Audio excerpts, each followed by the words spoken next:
Hello and welcome. तो आज हम लोग किस वीडियो में देखने वाले हैं क्लास 10th सोशल साइंस का chapter 7 the first world war का नेक्स्ट टॉपिक। तो जैसा कि इसके पहले वाले वीडियोस में हमने इंट्रोडक्शन वाले पार्ट को कवर कर लिया था और वहां पर हमने देखा था कि वर्ल्ड वॉर जो था, फर्स्ट वर्ल्ड वॉर जो हुआ था, उसका स्ट्रक्चर कैसा रहा, उसमें कौन कौन सी टीमें थी, कौन कौन से ग्रुप्स हुआ और उसका मेन रीजन क्या था। जो आपके सर्बिया के लोगों ने क्या किया था, ऑस्ट्रिया के किंग और क्वीन को मार दिया था, ये मेन रीजन था। उसके बाद धीरे धीरे कैसे कंट्रीज जो है एक एक टीम में क्या होते गई, आते गई और वॉल का लेवल जो है बढ़ते गया। ये सब चीजें हमने वहां पर जो है डिस्कस कर ली थी। अच्छा, मैंने कल वाले वीडियो में आपको यह बताया था कि इंडस्ट्रियलाइजेशन जो था वो एक वर्ल्ड वॉर फर्स्ट कराने का सबसे बड़ा रीजन में से एक था।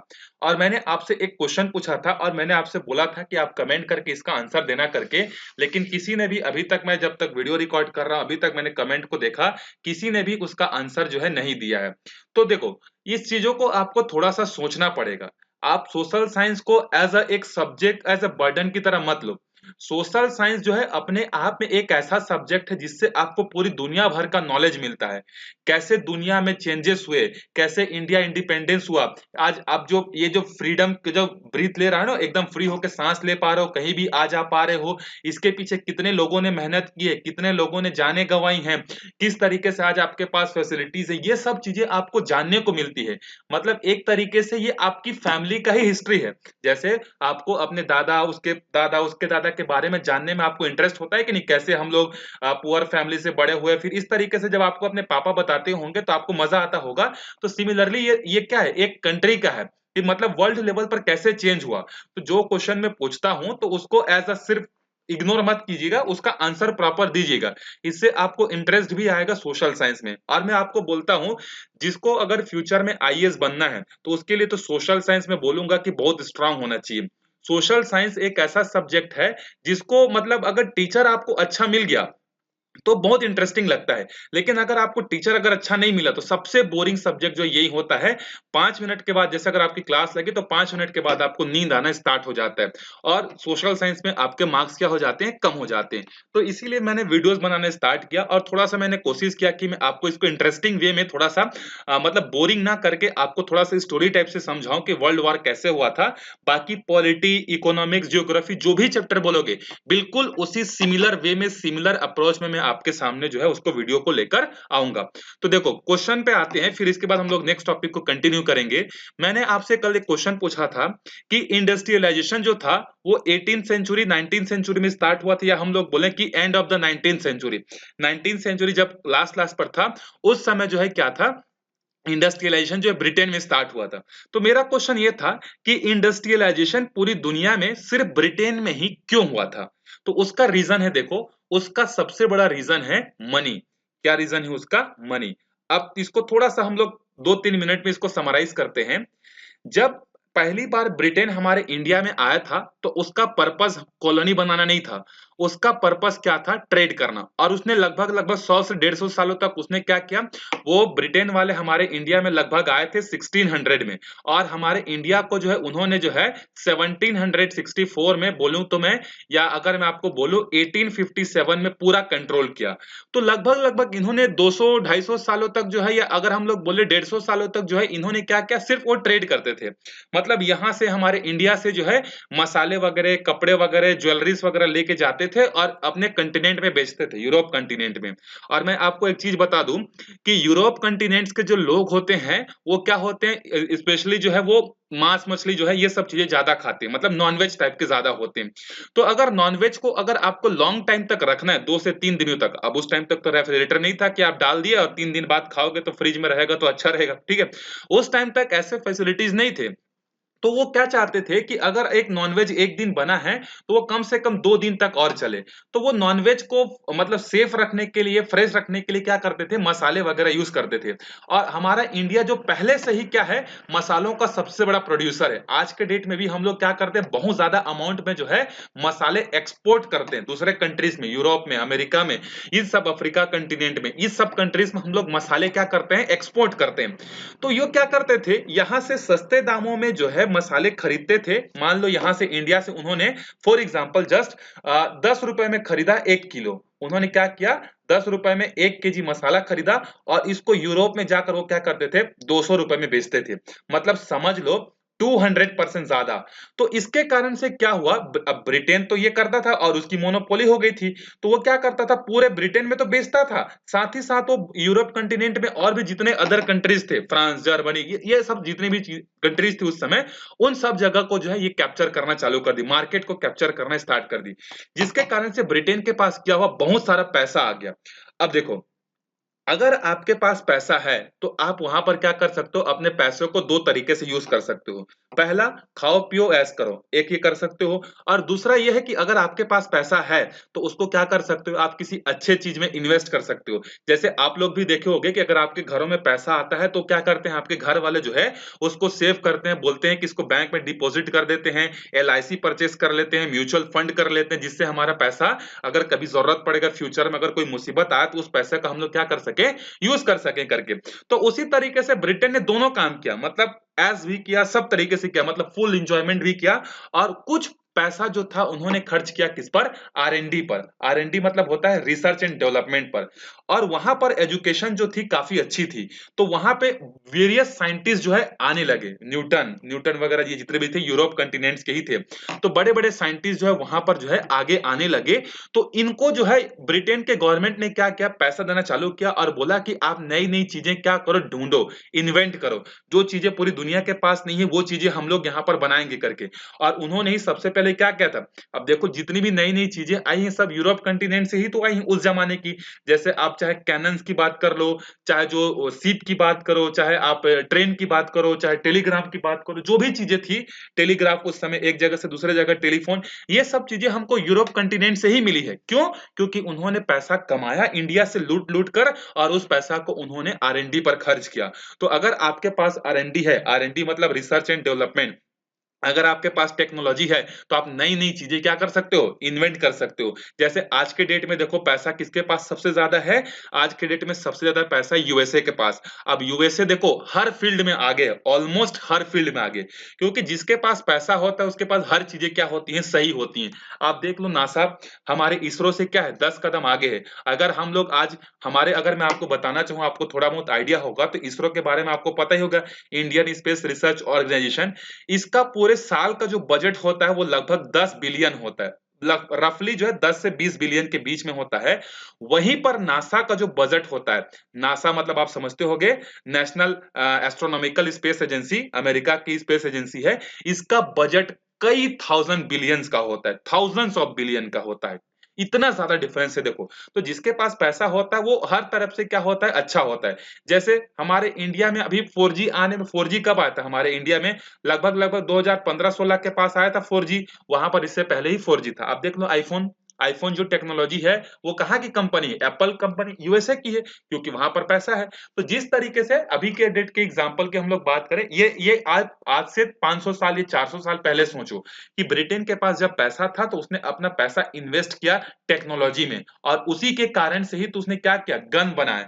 पहले हमारे इंडिया में जो किंग्स होते थे वो किससे लड़ते थे, तलवार वगैरह से लड़ते थे, भाले वगैरह से लड़ते थे, और जो ब्रिटेन वाले आर्मी थे वो गन से लड़ते थे। तो आप तलवार में जब उठाओगे, तब तलवार उठाते तक तो ब्रिटेन के आर्मी वाले जो थे, जो गवर्नर जनरल थे, वो तो आपको गोली में ऐसे शूट डाउन कर देंगे। इसीलिए एक सबसे बड़ा रीजन जो है हमारे इंडिया में जो है फ्रीडम फाइटर्स का, मतलब मरने का एक रीजन ये था कि हम लोग पुराने वेपन से लड़ते थे, और हमारे पुराने वेपन्स को मतलब यूज करने से पहले ही सामने वाला हमको वार कर देता था। अब जैसे अगर आप आज के डेट में लाठी से मैं किसी को मारूंगा बोलोगे, मान लो एक आदमी है जिसके पास लाठी है और वो अपने आप को प्रोटेक्ट करना चाहता है किससे, लाठी से, लेकिन सामने वाले के पास क्या, उसके पास AK-47 है, तो तुम्हारे लाठी उठाने से पहले वो क्या करेगा, तुम पर फायर कर देगा, तो तुम बचोगे ही नहीं। तो सेम चीज उस समय टेक्नोलॉजी पर इन्वेस्टमेंट करने का उसको बहुत सारा फायदा मिला, उसने बहुत सारी कॉलोनीज बना ली। तो आई होप अब आपको समझ में आ गया होगा कि इंडस्ट्रियलाइजेशन जो है ब्रिटेन में क्यों स्टार्ट हुआ।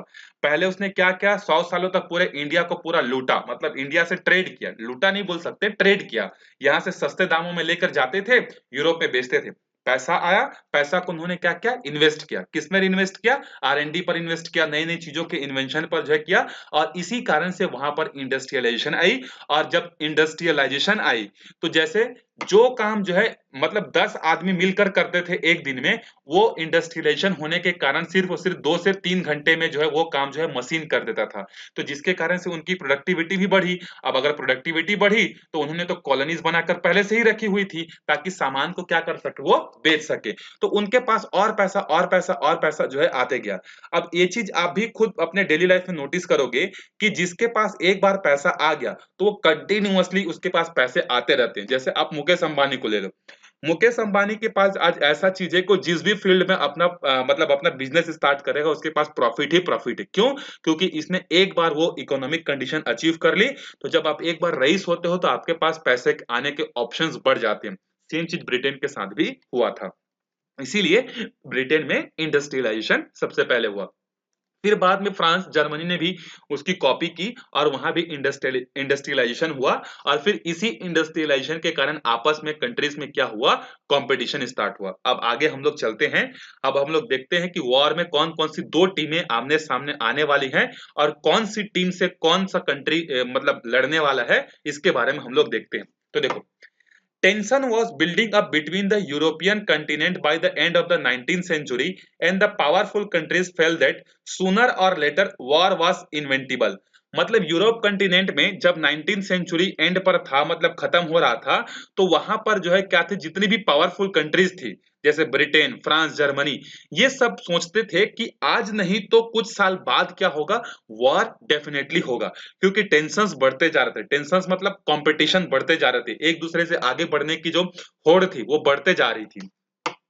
None of them were keen to fight a war on their own, so they signed secret treaties. अब उनको पता तो था, जैसे ब्रिटेन को भी पता था, फ्रांस को भी पता था, रशिया को भी पता था कि आज नहीं तो 2 साल बाद क्या होगा, वॉर होगा। तो उन्होंने क्या किया, सीक्रेट ट्रीटीज करना स्टार्ट कर दी। ट्रीटीज मतलब समझते हो ना, कि जैसे आप लोग बोलते हो कि नहीं, अगर ये जैसे आप लोग 3 दोस्त हो तो अपने दोस्त को बोला कि देख अगर मेरे को कोई मारेगा तो तू मेरे साथ बचाने के लिए आना, ऐसा बोलते हो कि नहीं आप लोग। तो सिमिलर वहां पर जो कंट्रीज थी उन्होंने सीक्रेटली अलग अलग कंट्रीज के साथ क्या कर रहे हैं, स्टार्ट कर दिया, ट्रीटीज करना स्टार्ट कर दिया। A primary condition of these treaties was that if one country was attacked, its treaty partner would come to the its aid। मतलब यहां पर देखो, मान लो यहां पर क्या हुआ कि फ्रांस ने जो है क्या किया, जर्मनी के साथ जो है क्या कर लिया, एक फॉर एग्जांपल मैं अभी बता रहा हूं, मान लो फ्रांस और जर्मनी ने एक दूसरे के साथ क्या कर दिया, सीक्रेट ट्रीटी ले लिया। मतलब दोनों ने सीक्रेट ट्रीटी कर ली। अब ट्रीटी में लिखा क्या होता था, इसमें लिखा यह होता था कि अगर कोई कंट्री, मान लेते हैं एक कंट्री है जापान, जापान ने अगर क्या किया, फ्रांस पर अटैक किया, तो इसका मतलब यह है कि उसने सिर्फ फ्रांस पर अटैक नहीं किया है, उसने जर्मनी पर भी अटैक किया, क्योंकि ये दोनों अब एक हो चुके हैं, एक टीम से आ गए हैं। मतलब अगर जर्मनी पर अटैक होता है मतलब फ्रांस पर अटैक हुआ, फ्रांस पर अटैक हुआ मतलब जर्मनी पर हुआ, और उसका जवाब ये दोनों मिल कर देंगे। तो अब देखो, दुनिया वालों को तो पता है नहीं। अब जैसे मान लो तुमने क्या किया, गुस्से गुस्से में किसी को मारने चले गए और तुमको पता ही नहीं कि वो पीछे से टीम लेकर खड़ा हुआ है। आप अकेले चले गए कि इसको मैं मार दूंगा करके, लेकिन पता चला उसके पास तो 2-3 लोग और हैं, तो मार कौन खाएगा? आप मारने गए थे लेकिन मार खाकर वापस आओगे। तो सेम चीज जापान के साथ हुआ। अब जापान वगैरह को पता नहीं था कि फ्रांस की ट्रीटीज जो जर्मनी के साथ है या अदर कंट्रीज के साथ है। अब मान लो जापान ने क्या किया, जोश में आकर अटैक कर दिया फ्रांस पर। अब पता चला कि फ्रांस, पहले जापान सोच रहा था कि फ्रांस अकेला है, लेकिन बैकअप के लिए जर्मनी आ गया। तो अब जापान को क्या करना पड़ेगा, दो दो कंट्रीज के साथ जो है लड़ाई करनी पड़ेगी। और इस तरीके से फर्स्ट वर्ल्ड वॉर के समय एक ट्रीटी नहीं हुई थी, एक ट्रीटी नहीं हुई थी, ऐसे बहुत सारे ट्रीटीज जो है उस समय हुई थी। अमेरिका का, वैसे तो अमेरिका की स्टोरी अपने आप में जो है बहुत अच्छी है कि देखो, जो समझदार लोग होते हैं ना, वो क्या होते हैं, पहले दूर से मतलब मजा लेते हैं। उसी तरीके का मजा जो है फर्स्ट वर्ल्ड वॉर में किसने लिया था, यूएस ने लिया था। मतलब 3 से लेके 4 सालों तक, मतलब 3 साल तक वो पूरा इस वॉर से दूर रहा। मतलब किसी टीम से नहीं खेला वो, मतलब दूर से बैठकर मजे ले रहा था। लेकिन जब बाद में उस पर अटैक हुआ तब वो आया और पूरा खेल बिगाड़ दिया। अभी आएंगे उस पर, एक एक करके आएंगे। चलो देखो, तो जो जो ट्रीटीज हुई थी उनको बेसिकली हम लोग दो पार्ट्स में डिवाइड कर सकते हैं। दो मेजर ट्रीटीज मतलब दो मेजर टीम हम लोग बांट सकते हैं। जैसे ट्रिपल अलायंस, ये जो ट्रिपल अलायंस था ये बना था 1882 में, और ये किसके किसके बीच में बना था, Germany, Austria, Hungary and Italy के बीच में। इनके बीच में जो है क्या था, ये ट्रीटी हुई थी कि अगर जैसे मान लो अगर कोई कंट्री जर्मनी पर अटैक करता है तो उसके सपोर्ट के लिए ऑस्ट्रिया, हंगरी और इटली आ जाएंगे। अगर कोई कंट्री इटली पर अटैक करता है तो इसके सपोर्ट के लिए बाकी रेस्ट ऑफ द कंट्रीज क्या होंगे, मतलब सपोर्ट में जो है आ जाएंगे। और ये कब हुआ था, तो ये हुआ था 1882 में। इसके बाद देखो, if any of this three signatory countries was attacked by the France और Russia, the other two countries would come it. वही चीज बोल रहा है कि अगर इन ट्रीटीज हुई कंट्रीज में से, अगर इन कंट्रीज में से अगर फ्रांस या रशिया इनमें से किसी भी एक कंट्री पर अगर अटैक करता है तो बाकी दो उसके सपोर्ट में तुरंत आ जाएंगे। ये इनके बीच में एग्रीमेंट था। पहला ग्रुप तो ये हो गया ट्रिपल अलायंस, जिसमें कौन था, हंगरी, ऑस्ट्रिया और इटली और जर्मनी थे। सेकेंड जो ग्रुप था, जो आज हम लोग बोल सकते हैं मतलब अच्छे पावरफुल ग्रुप थे, वो क्या थे, ट्रिपल एंटेस। इसको हम लोग क्या बोलते हैं, ट्रिपल एंटा भी रीड कर सकते हो, ट्रिपल एंटेस भी रीड कर सकते हो, आपके प्रोनाउंसिएशन पर डिपेंड करता है आप कैसा उसको रीड करते हो। France and Russia were uneasy about the Germany's growing might and the believings that were also wary of the Triple Alliance। अब ये ट्रिपल अलायंस कब बन गया, देखो 1882 में। तो इससे फ्रांस और रशिया थोड़े से क्या होने लगे, घबराने लगे। अब खुद सोचो कि अगर तीन की टीम है और उस समय जर्मनी इटली बहुत पावरफुल थे, वो भी मतलब वहां भी इंडस्ट्रियलाइजेशन हो गया था, वहां पर भी अच्छे खासे सब चीज चल रही थी। तो इससे फ्रांस और रशिया को डर सता रहा था कि जर्मनी अपने आप को पावरफुल कर रहा है। अगर जर्मनी हमारे पर अटैक कर दिया, मान लो फ्रांस पर अटैक कर दिया, रशिया पर अटैक कर दिया, तो ये सब डर रहे थे, क्योंकि जर्मनी अगर वाकई में अगर बोला जाए फर्स्ट वर्ल्ड वॉर के पहले ब्रिटेन से भी पावरफुल हो गया था जर्मनी। और एक टाइम तक ऐसा लग रहा था कि जर्मनी फर्स्ट वर्ल्ड वॉर को जीत जाएगा, अंटिल यूएस ने एंटर नहीं किया होता। तो अगर यूएस एंटर नहीं किया होता फर्स्ट वर्ल्ड वॉर में तो सिनेरियो कुछ और होता। फर्स्ट वर्ल्ड वॉर के विनर कौन होते, ट्रिपल अलायंस वाले होते। लेकिन पूरा यूएसए ने, मैं बोला ना समझदार लोग दूर से बैठते हैं, मजे लेते हैं, जब मौका मिलता है तब वॉर में आ जाते हैं और पूरा का पूरा खेल बिगाड़ देते हैं। तो उसी तरीके का जो है ये भी होता है, यहाँ भी हुआ था। तो ये फ्रांस और रशिया जो है डरने लगे थे जर्मनी से, और ये लोग भी सोचते थे कि ट्रिपल अलायंस बहुत स्ट्रांग हो गया है, तो क्यों ना हम लोग भी क्या कर सके, अपने प्रोटेक्शन के लिए कहीं ना कहीं किसी न किसी कंट्री के साथ सीक्रेट ट्रीटी कर रहे। तो उस समय जर्मनी और ब्रिटेन में तो फिर 72 का आंकड़ा था, 36 का आंकड़ा था।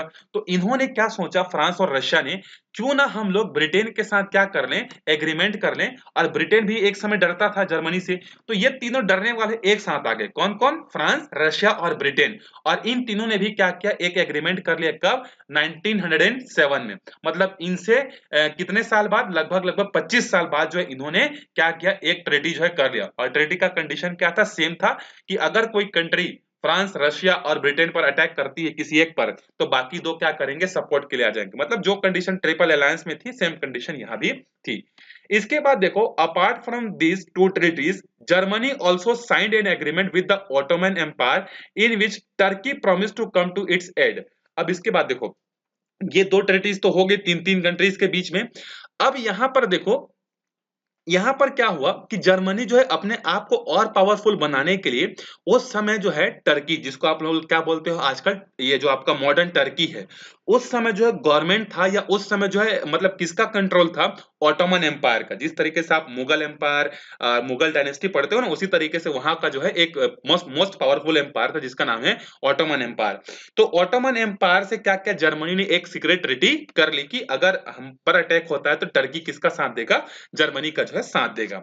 उसके बाद देखो, इफ रशिया, वही चीज बोल रहा है कि अगर रशिया अटैक करता है जर्मनी पर या ऑस्ट्रेलिया पर तो टर्की उनके सपोर्ट में आ जाएगा। Similarly Russia entered into a agreement with the Serbia. अब मेन तो रीजन यही था, छोटा पैकेट बड़ा धमाका वाला जो काम है ना, वो सर्बिया से ही स्टार्ट हुआ था। सर्बिया के लोगों ने ही तो क्या किया था, वो जो हंगरी और ऑस्ट्रेलिया के जो किंग और क्वीन थे उसको मार दिया था, तभी तो इतना बड़ा कांड हुआ, नहीं तो नहीं होता। तो यहाँ पर जो है रसिया ने क्या किया, एक एग्रीमेंट किया सर्बिया के साथ, और बोला कि सर्बिया देखो, अगर तुम पर कोई अटैक करेगा तो मैं तुम्हारे सपोर्ट के लिए पीछे खड़ा हूं, don't worry, I am here. इस तरीके से उन्होंने क्या किया, उसके साथ एग्रीमेंट कर लिया। अब देखो किस तरीके से धीरे धीरे अब यहाँ पर कॉम्प्लेक्स ट्रीटीज होते जा रही है।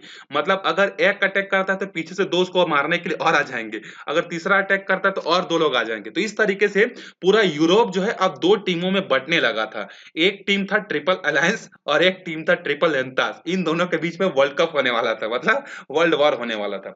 चलो अब आगे समझते हैं हम लोग थोड़ा सा और। These complex web of treaties that the countries wove to protect themselves divided Europe into two camps। वही चीज बोल रहा है कि इस तरीके के कॉम्प्लेक्स ट्रीटीज ने क्या क्या पूरे यूरोप को जो है दो कैंप्स में डिवाइड कर दिया, दो टीम्स में डिवाइड कर दिया। One alliance war lead by, अच्छा एक टीम को उसमें से लीड कर रहा था जर्मनी और दूसरे टीम को लीड कौन कर रहा था? Britain. Tension kept building up between the alliances, अब इन दोनों अलायंस के बीच में क्या हो रहा था? टेंशन जो है बढ़ते जा रहे थे। It was in this volatile situation that the archduke of Australia and his wife were assassination. अब देखो ये सब टेंशन तो पहले से ही बढ़ते जा रहे थे। देखो ये एक टीम बन के तैयार हो गई थी 1882 में, दूसरी टीम बनकर तैयार हुई ये 1907 में। अब ये दोनों मौका ढूंढ रही थी कि कैसे हमको मौका मिले जिससे हम लोग क्या कर सके? अटैक कर सके। और ये मौका दे दिया किसने? सर्बिया वालों ने। ऑस्ट्रिया के किंग और क्वीन को मारकर ये मौका दे दिया कब? 1914 में। तो ये तो भूखे कुत्ते की तरह वेट कर रहे थे कि कब कोई मौका मिले जिससे हम लोग एक दूसरे पर क्या कर दे? अटैक कर दे। और ये मौका इनको मिल गया 1914 में, सर्बिया वाले इंसिडेंट से। तो अब यहाँ पर क्या हुआ? अटैक जो है स्टार्ट हो गया ऑस्ट्रिया पर। ऑस्ट्रेलिया ने क्या किया? सर्बिया पर जो है अटैक करना स्टार्ट कर दिया। अब देखो यहाँ पर एक बहुत अच्छा कार्टून आपको दिया हुआ है। देखो ये सर्बिया है, जर्मनी है, फ्रांस है, जापान है, इस तरीके से अलग अलग कंट्रीज हैं। तो देखो ये बोल रहा है पहला वाला, मतलब ये कंट्रीज के नाम थे। यहाँ पर कंट्रीज के नाम को जो इसने यहाँ पर लिखा नहीं है। यहाँ पर एक मान लो ये है सर्बिया। तो ये बोल रहा है कि सर्बिया अगर बोल रहा है, देखो कि यहाँ पर सर्बिया बोल रहा है, देखो क्या बोल रहा है, देखो कार्टून के थ्रू समझते हैं। If you touch me I will, Serbia बोल रहा है किसको? ऑस्ट्रिया को। ये मान लो ऑस्ट्रिया है, तो ऑस्ट्रिया को बोल रहा है कि अगर तुमने टच किया तो मैं मार दूंगा, मतलब मेरे को टच नहीं करना। उसके बाद ऑस्ट्रिया बोल रहा है if you make a move, अब ये बोल रहा है कि अगर तुम यहां से हिले तो मैं तुमको मार दूंगा। तो फिर ये पीछे से आकर बोलता है अरे अरे मेरे दोस्त को अगर तुमने मारा तो मैं भी तुमको मार दूंगा। फिर ये बोल रहा है कि अब ये देखो ये और ये दोस्त है ना, ये और ये दोस्त है। तो अब इसको ये वाला बोल रहा है इसको कि अगर तुमने मेरे दोस्त पर अटैक किया तो मैं तुमको मार दूंगा। फिर ये बोल रहा है अरे रुक, अगर तुमने मेरे दोस्त को अटैक किया मैं तुमको मार दूंगा। इस तरीके से यहाँ पर पूरे यूरोप कंटिनेंट क्या था? दो पार्ट्स में जो डिवाइड हो गया था। और एक के पीछे एक जो है यहाँ पर क्या थे? यूरोप के कंटिनेंट जो थे वो एक दूसरे से कंपटीशन या वॉर में जो है अगेंस्ट जो है आने चालू हो गए। अब यहाँ पर देखो ultra nationalist feeling and the militarism. तो अब यहाँ पर देखो एक रीजन तो मैंने बता दिया वर्ल्ड वॉर होने का, वो क्या था? इंडस्ट्रियलाइजेशन। और इंडस्ट्रियलाइजेशन जब हुआ था तो वहां पर लोगों में कंपटीशन बढ़ी अपने सामान को बेचने की, इस कारण से वॉर हुआ। पहला रीजन क्या था? इंडस्ट्रियलाइजेशन था। दूसरा रीजन क्या था? Ultra nationalist. और तीसरा रीजन था मिलिटरिज्म। अब देखो अल्ट्रा नेशनलिज्म का मतलब क्या होता है? पहले नेशनलिस्ट का मीनिंग समझते हैं। नेशनलिस्ट हम लोग किसको बोलते हैं? एक ऐसा पर्सन जो कि अपने कंट्री से बहुत ज्यादा प्यार करता है, मतलब अपने कंट्री को लेकर वो बहुत ज्यादा क्या है, बोल सकते बहुत ज्यादा गुस्से वाला है। अगर जैसे कोई अगर आपके कंट्रीज के बारे में कुछ बोल दिया तो वो उसको क्या कर देगा? मार भी सकता है। मतलब इसको हम लोग बोलते हैं नेशनलिस्ट बोलते हैं। मतलब अपने देश के लिए बहुत ज्यादा प्यार होना। अगर आप जैसे हम लोग इंडियंस हैं, वी आर इंडियंस, हम लोग इंडियंस हैं। अगर हमको कोई बोलेगा कि तुम्हारा मतलब कोई दूसरा कंट्री का आदमी अगर हमको आकर बोलेगा कि तुम्हारे इंडिया में गरीब लोग रहते हैं, तुम्हारे इंडिया में ऐसा है, तुम्हारे इंडिया में वैसा है, तो आपको गुस्सा आएगा कि नहीं? तो यही चीज जो हमारे मन में एक जो अपने देश को लेकर जो प्रेम है उसी को हम लोग बोलते हैं नेशनलिस्ट। इसको आप समझ सकते हो अपनी फैमिली के बारे में। जैसे मान लो आप अपने फैमिली में 6 लोग हो, आप आपका अगर कोई दूसरा आदमी आपके फैमिली के बारे में कुछ बोलेगा तो आपको गुस्सा आएगा कि नहीं आएगा? बिल्कुल आएगा। तो उसको हम लोग क्या बोल सकते हैं? फैमिलिस्ट बोल सकते हैं। आपको अपने फैमिली से प्यार है, भले ही आपके फैमिली में आपस में कितने भी झगड़े क्यों ना हो। मान लो आपकी फैमिली में बहुत सारे झगड़े चल रहे हैं, आपका रिश्ता अपने चाचा के साथ, अपने बड़े पापा के साथ खराब है, लेकिन फिर भी अगर कोई दूसरा फैमिली अगर आपके फैमिली पर अटैक करता है तो आपको गुस्सा आएगा कि नहीं आएगा? वो इंटरनल मैटर है, वो अलग चीज है। इस तरीके से हमारे कंट्रीज में भी, जो हमारे कंट्रीज में जो भी बीजेपी, कांग्रेस, आम आदमी पार्टी जो भी चल रहा है वो इंटरनल मैटर है। लेकिन अगर कोई पाकिस्तान का अगर कोई आकर हमारे कंट्री को कुछ बोलेगा तो चाहे वो आम आदमी पार्टी का हो, कांग्रेस का, किसी भी चीज का हो, उसको गुस्सा आएगा कि नहीं आएगा? क्योंकि हम वी आर इंडियंस। तो उसी तरीके से उस समय पूरे वर्ल्ड में एक ऐसा सिनारियो क्रिएट हो गया था कि जो कंट्री के लोग थे उनके कंट्री से जो लीडर थे वहां के लोगों में इस तरीके का नेशनलिस्ट का फीलिंग डाल दिया गया था कि अब तो वॉर होना ही है। मतलब जैसे फॉर एग्जांपल ब्रिटेन के जो रूलर्स थे उस समय, ब्रिटेन के रूलर्स ने क्या किया था? ब्रिटेन के लोगों के माइंड में ये चीज डालना स्टार्ट कर दिया था कि हमारा राष्ट्र क्या है? सुपीरियर है। हम लोग क्या करेंगे? बिना वॉर के जिंदा नहीं रह सकते। मतलब कोई दूसरा पावरफुल कंट्रीज हमको आकर क्या कर देगा? मार देगा। तो हमको वॉर करना पड़ेगा। मतलब लोगों को भड़काना चालू कर दिया। मतलब भड़काना नहीं, मतलब लोगों के मन में एक नेशनलिस्ट की भावना डालना चालू कर दिया। उसी तरीके से जर्मनी ने क्या किया? जर्मनी ने क्या किया? अपने यहाँ के लोगों को बोला कि जर्मनी के लोगों को अगर सुपीरियर पावर बनना है तो हमको वॉर करना पड़ेगा, और उनको ब्रिटेन के अगेंस्ट में भड़काना स्टार्ट कर दिया। जैसे आज के डेट में भी क्या होगा कि अगर मैं बोलूंगा कि एक इंडिया का कोई आदमी अगर पाकिस्तान के बारे में कुछ उल्टा सीधा बोलना चालू करेगा तो इंडिया के लोग क्या करेंगे, सपोर्ट में आएंगे कि नहीं आएंगे। तो बिल्कुल उसी तरीके से यहाँ पर वो जो है फीलिंग जो है वहां के जो है नेशनलिस्ट, वहां के जो लीडर्स थे, उन्होंने वहां के लोगों के मन में ये भावना डाल दी कि आपको क्या करना है, नेशनलिस्ट होना है, मतलब अपने राष्ट्र सबसे पहले, हमारा कंट्री सबसे पहले, बाकी दुनिया बाद में। इस तरीके की भावना जो है वहां पर डालना स्टार्ट कर दिया गया। एक रीजन तो ये था। इसके बाद जो अगला रीजन था वो था मिलिटरिज्म। अच्छा, इसी चीज को यहाँ पर ये दिया हुआ है, देखो। Towards the end of 19th century, many nationalist states were being established. Their government promoted the spirit of patriotism among the people. वही चीज मैंने जो आपको बताया कि उस समय 19th सेंचुरी के एंड में क्या हो गए थे, बहुत सारे नेशनलिस्ट वाले स्टेट जो है, मतलब नए नए कंट्रीज जो है क्या हुए थे, इंडिपेंडेंट हुए थे। और वहां के जो लीडर्स थे वो क्या करते थे, वहां के लोगों को पेट्रोलिज्म के लिए, वहां के लोगों को इनकरेज करते थे अपने नेशन के लिए पावरफुल बनाने के लिए। वो अपने यहाँ के लोगों को बोलते थे कि हमारा कंट्री पावरफुल तभी बन सकता है जब हमारे पास क्या हो, बहुत सारी जमीनें हो, बहुत सारे कॉलोनीज हो। इस तरीके से वहां के लोगों में पावरफुल, मतलब वहां के लोगों में फीलिंग्स डालना स्टार्ट कर दिया गया। और लोगों को बोला गया कि अगर हमारे कॉलोनीज नहीं बनेंगे, अगर हमारे जमीनें कम रहेंगी, तो जो पावरफुल कंट्री होगा वो आकर हमको क्या करेगा, हरा देगा और हमारे कंट्रीज को भी कैप्चर कर लेगा। तो इस तरीके से लोगों के मन में भी अब एक तरीके का क्या हो गया, जोश आ गया कि जैसे अगर मान लो, फॉर एग्जांपल हाइपोथेटिकली मैं बोल रहा हूं, ऐसा नहीं होगा, जैसे मान लो किसी कंट्री ने हमारे इंडिया पर अटैक किया, तो या हमारे इंडिया के लीडर्स ने आज के डेट में हमको यह बोला कि अगर हम लोगों को अपने आप को बचाना है तो हमको क्या करना पड़ेगा, पाकिस्तान पर वॉर करना ही पड़ेगा। तो एक तरीके से आपके मन में क्या आएगा, एक नेशनलिस्ट की फीलिंग आएगी कि नहीं। आप क्या करोगे, बोलोगे कि हम तैयार हैं पाकिस्तान से हम वॉर करने के लिए। तो इस तरीके से वहां के लोगों में जो है एक नेशनलिस्ट की भावना जो है वहां के लीडर्स ने डालना स्टार्ट कर दिया था। अब उसके बाद हम लोग आगे देखते हैं, at the same time many communities sharing the same language और रीजन। अच्छा, एक और रीजन ये था, देखो, आग में घी डालने का काम जो एक और चीज ने किया था, और वो क्या था, देखो, एक कंट्री है, तो एक कंट्री में क्या थे, बहुत सारे लैंग्वेज को बोलने वाले लोग रहते थे, बहुत सारे रिलीजियस लोग रहते थे। तो वो क्या चाहते थे कि वो एक अलग पार्ट बन जाए। जैसे मतलब मान लो, ये भी मैं हाइपोथेटिकली बोल रहा हूँ, ऐसा नहीं कि मैं एंटी इंडिया हूँ, मैं आई एम पेट्रोटिक, मैं अपने देश से बहुत प्यार करता हूँ, लेकिन मैं आपको जस्ट समझाने के लिए ये बोल रहा हूँ, इसको नेगेटिव वे में मत लेना। कि जैसे मान लो हमारे इंडिया में कितने स्टेट हैं, आज के डेट में 28 स्टेट हैं और 9 यूनियन टेरिटरीज हैं। अब इसमें से मान लो ये जो यूपी है हमारा, उत्तर प्रदेश, ये यूपी और बिहार मिलकर ये चाहते हैं कि हम इंडिया का पार्ट ना रहें। वैसे तो ये हो नहीं सकता है, लेकिन मैं फिर भी आपको समझा रहा हूं उस समय की सिचुएशन के हिसाब से। यूपी और बिहार में क्या है, मतलब एक तरीके के लैंग्वेज के बोलने वाले लोग रहते हैं, भोजपुरी बोलने वाले लोग रहते हैं, और ये चाहते हैं कि हमारा एक भोजपुरी वाला जो है एक अलग कंट्री हो। तो इस तरीके से उस समय मतलब 19th सेंचुरी में ऐसे बहुत सारे कंट्रीज थे जो कि क्या होना चाहते थे, अपने पुराने वाले कंट्री से अलग होना चाहते थे। अब रीजन क्या था, एक लैंग्वेज को बोलने वाले लोग थे, एक रिलीजियस को मानने वाले लोग थे। तो उस तरीके से उसमें कौन कौन से कंट्रीज थे, देखो, पोलिश, चेक, हंगरी, स्लेव, जिन जेविस पीपल जो थे, ये सब चाहते थे कि अलग से एक इंडिपेंडेंट स्टेट इनका हो। Countless such group in the central Europe inspired by the nationalist idea. अब यहां पर ये तो मैंने जस्ट एग्जांपल के लिए दिया था, ऐसे वहां पर बहुत सारे अनगिनत कंट्रीज थे जो चाहते थे कि अलग कंट्री उनका बन जाए, और वो इस नेशनलिस्ट की फीलिंग से क्या हो गए, बहुत ज्यादा अटैच हो गए।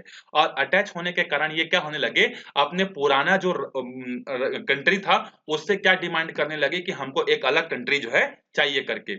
अब इस चीज से कौन पीड़ित थे, तो इस चीज से सफर कर रहा था जर्मनी, ऑस्ट्रिया, रशिया, टर्किश। और वैसे तो वर्ल्ड वॉर के बाद काफी सालों बाद जो है रशिया भी क्या हुआ था, बहुत सारे छोटे छोटे कंट्रीज में टूट गया था। तो अब ये सारे कंट्रीज सोचने लगे कि अब देखो, एक तो रीजन था एक दूसरे से कंपटीशन का, दूसरा था किस चीज का, पावरफुल बनने का। अब तीसरा रीजन कंट्रीज के पास ये था कि ये छोटे छोटे कंट्रीज जो है इनसे अलग होना चाहते थे। तो अब इन सारे कंट्रीज के पास जो है, मतलब इन सारे प्रॉब्लम्स को सॉल्व करने का सिर्फ और सिर्फ एक ही रास्ता दिखा कि क्यों ना हम लोग वॉर में इंगेज हो जाए। क्योंकि अगर एक कंट्री वॉर में इंगेज हो गया तो उस समय लोगों के मन में अलग होंगे, दूसरी मतलब अलग कंट्री बनाएंगे, अलग रहेंगे, ऐसा फीलिंग नहीं आती है। तो यहां पर इन्होंने सोचा कि इन सब प्रॉब्लम्स को सॉल्व करने का, रीजनल प्रॉब्लम्स को सॉल्व करने का एक रीजन क्या है, वर्ल्ड वॉर है करके। तो ये भी एक रीजन था। उसके बाद अगला जो रीजन था वो था, देखो, all this factor contributed to spreading political turmoil across the Europe. Politically भी इसने क्या किया, बहुत सारा जो है एक इफेक्ट जो है इस पर डाला। ऊपर जो हमने पढ़ा, tension keeps building up with in the between the countries. अब देखो, कंट्रीज के बीच में, एक तो कंट्री के भीतर में ही अलग अलग टूट रहा था छोटे छोटे पार्ट्स में। वहां के रीजनल जो लोग थे वो डिमांड कर रहे थे कि हमको अलग कंट्री बनानी है करके। एक तो कंट्री के अंदर में टेंशन बढ़ते जा रहे थे, ऊपर से कंट्रीज कंट्रीज के बीच में टेंशन बढ़ते जा रहे थे। तो इस तरीके से इन्होंने सोचा कि इस प्रॉब्लम का सिर्फ और सिर्फ एक ही सोल्यूशन है, वॉर। अगर हम लोग वॉर कर देंगे तो जो इंटरनल मैटर्स है, जो हम लोग को बोल रहे हैं कि हमको टूटना है, हमारा हमको अलग कंट्री चाहिए, ये सब चीजें अपने आप डिस्ट्रॉय हो जाएंगी, क्योंकि सब वॉर में क्या हो जाएंगे, बिजी हो जाएंगे। एक रीजन तो ये था। उसके बाद देखो, यहां पर इस सिचुएशन में, अब इसी समय मैंने आपको साइंस में पढ़ाया था कि 1880 40 मतलब लगभग लगभग 1825 के आसपास या 1800, एग्जैक्ट डेट मेरे को याद नहीं आ रहा है, मतलब 19th सेंचुरी के आसपास जो डार्विन भी बहुत फेमस था उस समय। डार्विन की थ्योरीज भी आई थी, और डार्विन की थ्योरीज ने क्या बोला था कि इस दुनिया में वही सरवाइव कर पाएगा जिसके पास क्या है, मतलब जो अपने आप को नेचुरल के हिसाब से, मतलब नेचर के हिसाब से पावरफुल होगा, जो नेचर के हिसाब से अपने आप को क्या करेगा, ढाल लेगा, वही चीज सरवाइव कर सकती है। अब इस चीज को लोगों ने क्या किया, इसको नेगेटिव वे में लेना स्टार्ट कर दिया। अब उन्होंने बोला कि अगर हमको जिंदा रहना है तो हमको क्या करना पड़ेगा, अपने आप को इसके हिसाब से ढालना पड़ेगा, अपने आप को पावरफुल बनाना पड़ेगा, तभी हम लोग यहाँ पर क्या कर पाएंगे, सरवाइव कर पाएंगे। और इसी कारण से क्या हुआ, जो पावरफुल कंट्रीज थे वो वीकर कंट्रीज को क्या करना स्टार्ट कर दिया, कैप्चर करना स्टार्ट कर दिया। अब उसके बाद एक क्वेश्चन दिया, देखो यहाँ पर, was it possible then to avoid war. क्या ये एक ऐसा चीज, मतलब ये उस समय के सिचुएशन के हिसाब से आपसे क्वेश्चन पूछ रहा है कि क्या वॉर को मतलब अवॉइड कर पाना उस समय पॉसिबल था। Could a nation that believed it had the right to rule over the everyone else the propagate its culture religious achieve its goal without clashing with each other। अब वहां पे जो उस समय जो कंट्रीज की जो मतलब इच्छा थी कि मतलब हमको पावरफुल बनना है, हमको कॉलोनीज बनानी है, हमको जमीन हड़पना है, तो क्या ये चीजें जो थी, क्या बिना वॉर के, बिना एक दूसरे से टकराए पॉसिबल थी। तो मैं बोलूंगा ये चीजें बिल्कुल भी पॉसिबल नहीं थी। क्यों, क्योंकि एक तो आपके घर के अंदर में टेंशन है, उसके बाद आपने पड़ोसी से झगड़ा कर लिया, तो इन सब चीजों का सॉल्यूशन क्या है कि आप पड़ोसी के साथ लड़ाई कर लो, क्योंकि लड़ाई करोगे तो आपकी पूरी की पूरी फैमिली क्या हो जाएगी, एक हो जाएगी। आप आपस में लड़ाई झगड़ा को छोड़ दोगे, पड़ोसी के साथ लड़ने चले जाओगे। अब लड़ाई का मतलब रिजल्ट कुछ भी हो, एक विनर होगा एक लूजर होगा। तो विन होगा तो खुशी खुशी सारे प्रॉब्लम्स को भूल जाएंगे, अगर हारेंगे तो गम में भूल जाएंगे, मतलब टेंशन तो कम होंगे ही। एक जीतेगा वो जीती की खुशी में टेंशन कम होगा, एक हारेगा तो उसके कारण से उसके टेंशन क्या होंगे, या तो बढ़ जाएंगे या तो कम हो जाएंगे। मतलब अगर आपको बड़ा बड़ा उस समय के सिचुएशन के हिसाब से मैं बोल रहा हूं कि अगर आपको पावरफुल बनना है, आपको रीजनल प्रॉब्लम्स को सॉल्व करना है, तो उसका एक ऑप्शन उस समय सिर्फ और सिर्फ बचा था, वो था वॉर था। सेकंड क्वेश्चन देखो, in what way did political thinkers and the diplomats misuse Darwin theories। अब देखो, डार्विन थ्योरीज ने बोला था कि इस दुनिया में वही स्पेसीज यहां पर क्या कर पाएंगी, सरवाइव कर पाएंगी, जो कि अपने आप को ढाल लेंगी और जो अदर स्पेसीज से क्या होंगी, पावरफुल होंगी करके। अब इस चीज को वहां के जो पॉलिटिशियन थे, उन्होंने मतलब डिप्लोमेट्स थे, पॉलिटिशियन थे, उन्होंने डार्विन के थ्योरी को मिसयूज किया और बोला कि देखो, जिस तरीके से डार्विन भाई साहब बोल रहे हैं कि इस दुनिया में सिर्फ और सिर्फ वही स्पेसीज जिंदा रह सकता है जो कि पावरफुल होगा, तो उसी तरीके से आप अगर जिंदा रहना चाहते हो इस दुनिया में, तो हमारे कंट्री को क्या बनाना पड़ेगा, पावरफुल बनाना पड़ेगा। इस तरीके से उनका मिसयूज करना जो है स्टार्ट कर दिया। ऐसे एक कंट्री ने नहीं किया था, मैं पर्टिकुलर किसी कंट्री का नाम नहीं लूंगा कि ब्रिटेन नहीं किया, जर्मनी नहीं किया, इटली नहीं किया, हर कंट्री ने किया। हर कंट्री ने अपने यहाँ के लोगों को जो समझाना स्टार्ट किया कि बिना वॉर के अब कुछ नहीं हो सकता, हमारे पास सिर्फ वॉर एक ऑप्शन है। तो इस तरीके से सेकेंड जो, एक तो पहला इंडस्ट्रियलाइजेशन ने वॉर को मतलब ढकेला, दूसरा जो चीज था वो नेशनलिस्ट ने जो है वॉर की तरफ जो है ढकेला। तो इस वीडियो में हम लोग यहीं तक देखते हैं, क्योंकि वैसे भी जो थ्योरीज वीडियोस होती हैं, मैं आपको कितना भी इंटरेस्टिंग करने की कोशिश करूं, मतलब एक पर्टिकुलर टाइम के बाद हमको बोर लगना स्टार्ट हो जाता है। तो हम लोग इसको जो है आधे घंटे से लेकर 40 मिनट के वीडियोस में पार्ट्स पार्ट्स में तोड़ तोड़ के लाएंगे। जैसे मैं अगर आपके लिए मैथ्स का 1 घंटे का भी वीडियो बना दूं तो आपको बोर नहीं लगेगा, क्योंकि आपका मैथ से प्यार है, आप मैथ्स करते हो तो टाइम पता नहीं चलता। लेकिन जब आप थ्योरी सब्जेक्ट्स पढ़ते हो तो आपको ये चीजें बोरिंग लगने लगती हैं। तो हम लोग छोटे छोटे वीडियोस में इसको कवर करेंगे। मेरा एक रिक्वेस्ट आपसे यह है कि जैसे मैं आज वीडियो अपलोड किया तो आप उसको क्या करो, आज के आज ही उसको देखकर जो है कंप्लीट कर लो, नेक्स्ट डे के लिए मत बचाओ, क्योंकि नेक्स्ट डे मेरा फिर नया वीडियो आ जाएगा। अब तो 3-3 है, तो आप क्या करो, जैसे ही वीडियोस आते जाते हैं तुरंत देखकर कंप्लीट किया करो, अपने नोट्स बनाया करो, टाइम भी हमारे पास कम है। तो मिलते हैं अगले वीडियो में, तब तक अच्छे से पढ़ते रहो। Bye bye.